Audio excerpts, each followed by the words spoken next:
Hello, this is Bethany, and today I want to do a quick little favorites and fails video for the month of July. Hopefully I can keep it quick. And before we begin, I want to notate that if my skin tone looks off on my face, I'm reviewing a foundation. And like many other foundations, they don't know what ivory means. So there's that. Also, if you're curious about what I'm wearing on my face today, I got the Urban Decay Born to Run palette that I've been trying out. I don't think I've used it enough times to say whether it's a favorites or fail this month. I've only used it like twice, so I don't want to be like, oh yeah, that's totally my favorite. But I'm digging it. And also on my lips, I'm using the NYX like Love Out Loud Liquid Suede in Passionate. I dig this one. It's like a kind of purpley color. So anyhow, let's get into my actual favorites and fails this month. I had a lot of favorites and I think only a couple fails, but let's begin. So my first favorites of this month had to do with the fact that Ty and I went to a water park, and like many other people out there with skin, I needed sun protection. So this is the COOLA GABA Mango Sunscreen Spray. It's got 50 SPF. It's barrier reef friendly, which is good if, like, say you're swimming in Hawaii, which I wasn't, but it's an organic sunscreen and it was water resistant. I only put it on like 2 times and the whole day we were at the water park and it still didn't burn. The main thing is it worked, I didn't get burned, but not only that, it smells wonderful. Nearly every sunscreen I've ever used is like, some of them are unbearable. You kind of choke when you spray them on yourselves. This sprays in a bit of a stream and you rub it in and it just feels nice to apply, like a pretty steady stream, and then you just kind of rub it in lightly and it is ready to go. But it smells wonderful. I love it. And then also I used the COOLA Organic Ocean Salt Sage Hair and Scalp Mist, because when I go outside, not only do I burn here and everywhere else, I burn in the part of my hair. And I used this twice that day. It's only 30 SPF and somehow I didn't burn. So using both of these protected me from sun damage, and they are far more bearable than other products. For instance, I do not like putting like straight up sunscreen in my hair, but this is like a styling product that protects your scalp, so I love it. I got some skincare favorites I've been loving lately. The first one is this Dr. JART Cicapair Derma Green Solution. So this is like a green paste cream, and you put it on your skin and it neutralizes out and it becomes beige. They have like a whole skincare line that's got Cicapair in it. I don't know if I'm pronouncing that correctly. They've got like tiger grass in it.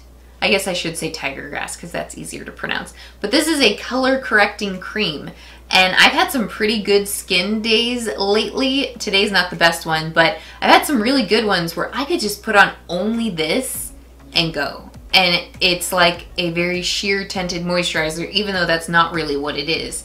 It's just a neutralizing redness cream that helps protect your skin.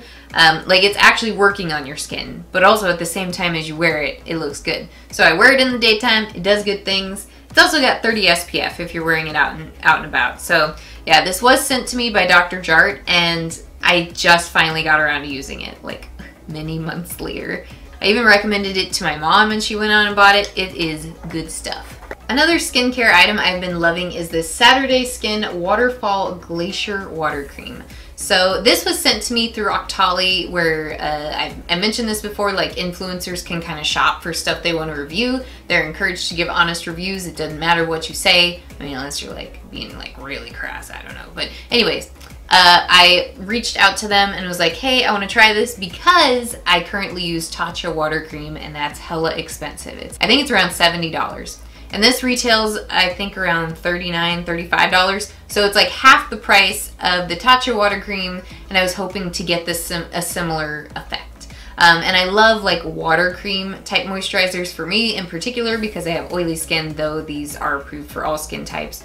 But it just like really absorbs it in. And I find that my skin feels more soothed using a water cream moisturizer than it does like a regular cream moisturizer. Anyhow, this has a lot of beneficial ingredients in it. It's got like Alaska glacier water, Iceland moss, some sort of peptide complex I can't pronounce that helps your skin regeneration. The moss though helps with redness, and I do feel like this does that as well. The difference between this and the Tatcha, I think especially I mean, they've got a different active ingredient, but the Tatcha one has like a really good, pleasant scent, but if you're someone who's very opposed or sensitive to scents, that's not a good thing. This has next to no scent. It just literally smells like water, just a nice, clean, clear, crystal clear scent. So I will continue using this, and I think by the end of it, I will be buying a container myself. It is quite a bit of product. Like, I've been using this like a month, and I've barely dipped into it. All I need is to just touch it and it absorbs right into my skin, so pretty good stuff. By the way, here is what the packaging looks like up close. Isn't that freaking cute? I love this frosted packaging, and then the bottom is not frosted. I just think that's cute. Alright, some more quick favorites I have that I won't spend too much time on. I have this brush that I bought from Juno CO, and I feel like this is a great multi-purpose brush, but the thing I love about it is it's like synthetic duo fiber type feeling, and it was $3. It was only $3, and this is a good enough size. Like, it's a middle of the road size. You could do a lot of things with it. It could be a lid brush, it could be a smoke out your bottom lash line, it could be a contour your nose brush. It's just got a lot of purposes to it. And this is the ES06 brush. And it's literally the price of like an e.l.f. brush, but it looks and feels nicer, so I dig it. Then next we've got the Urban Decay 24/7 Glide On Eye Pencil in Lucky. So this is like a nice brassy color, but it's a little deeper than that. And then it's got little bitty glitters in it. There's it right there. And I feel like it's a great waterline color for me because it's not harsh like a black, and sometimes I stick to gold just as a safe thing, but this is a really good one to make my blue eyes pop. And I do love how Urban Decay's liners are so creamy, but I do feel like a lot of them, for the price, can be duped out with the NYX slide-on liners. However, this is one that definitely stands out to me for sure, and I would choose it above the rest. Alright, next we got two more favorites, and then we'll move on to the fails. So for lips, I have been digging this Too Faced lipstick in Naked Dolly. I actually used it in one of my Instagram looks. I'll just throw up if I can remember. This is just a gorgeous nude for pale people.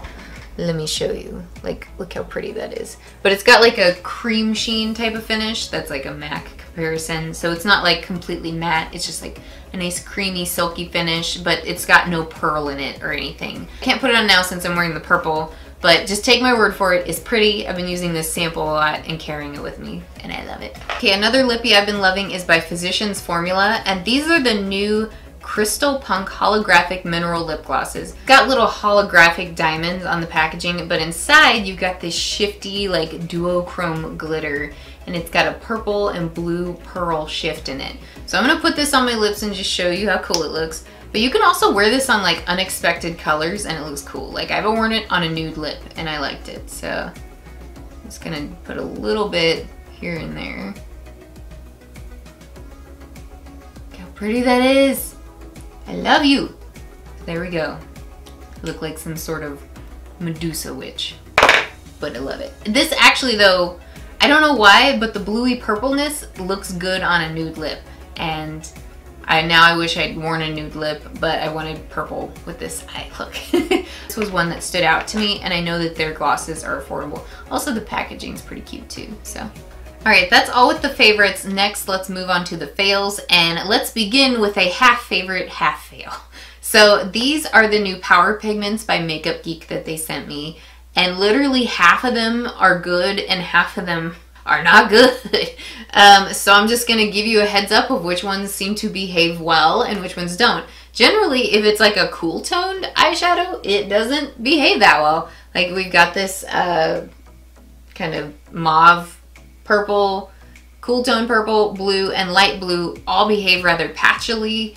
The blue is bizarre because it looks like a popsicle stain on your skin. I don't understand. Like, it's like the pigment is like staining you instead of blending. And these were the ones I hoped would be the best, but they weren't, unfortunately. And then some good shades that they had were the yellow and the green. Those seemed to blend well enough. They weren't like fantastic or anything. I think the pink, the red, and the orange were some of the best ones that came out of this. So I don't know, I'm like half pleased with some of these, half disappointed, but just a heads up, it's hit or miss. My next fail is unfortunately actually from Urban Decay. It is part of their Born to Run collection, and even though I'm thus far liking the palette, I really wanted to like this lipstick called MARFA. It's like purple and it's got like a bit of pearl in it. Like it's got pink pearl in it, I believe. But I generally like Urban Decay lipsticks and I bought them as they've repackaged each year. But this bad boy is really patchy on the lips. And if I show you up close, you can kind of tell maybe that's what's going on there. It just swatches patchy and it drags across the skin more dry than Urban Decay's typical formula. A lot of them work really nice and creamy on me for the most part, but this one just kind of grabs a little bit more. But I tried to put it on for a look and I was like, oh goodness me, this does not look like an Urban Decay lipstick, so disappointed. Alright, and then the last fail for July that I really wanted to like, but there's a problem with it. This is the Physicians Formula Rosé All Day Oil-Free Serum. Brightening, it's tightening, it smells like roses, and it smells authentically like roses. It's not like an artificial rose scent. It literally smells like there's rose petals on your face, which is lovely. And it's this beautiful pearl that goes on your skin, very luminescent and pretty, got a kind of pinky peach shift to it. Unfortunately though, when I wear it, like I can wear it on its own, but when I wear it under any product, it almost feels like this drying layer and whatever I'm wearing on top of it peels. And that's so bizarre to me. I can't wear like a cream on top of it. I can't wear foundation very well on top of it because it peels. I don't know, but it looks good on its own if I never wanted to wear makeup. So I don't know why I can't get this to work. I'm just sadly disappointed because it smells great, it feels great when it goes on, though it is a little bit on the thick side serum-wise. It looks good, but unfortunately it just doesn't work with other products. So unfortunately, I'm gonna have to fail you today, even though you're beautiful and the packaging is really nice for drugstore. Anywho. Alright, so those are my finished hits and misses for the month of July. Hopefully I gave you some interesting insight on some things that I tried. I tried to switch it up, give you some new things. But hopefully you all enjoyed everything I showcased here and learned a little bit. If you enjoy these videos, please be sure to give me a thumbs up. If you give me a thumbs down, I guess thank you for the engagement either way. We all gotta be thankful these days, okay? Anyhow, I hope you all are having a good one and I will see you next time. Bye-bye.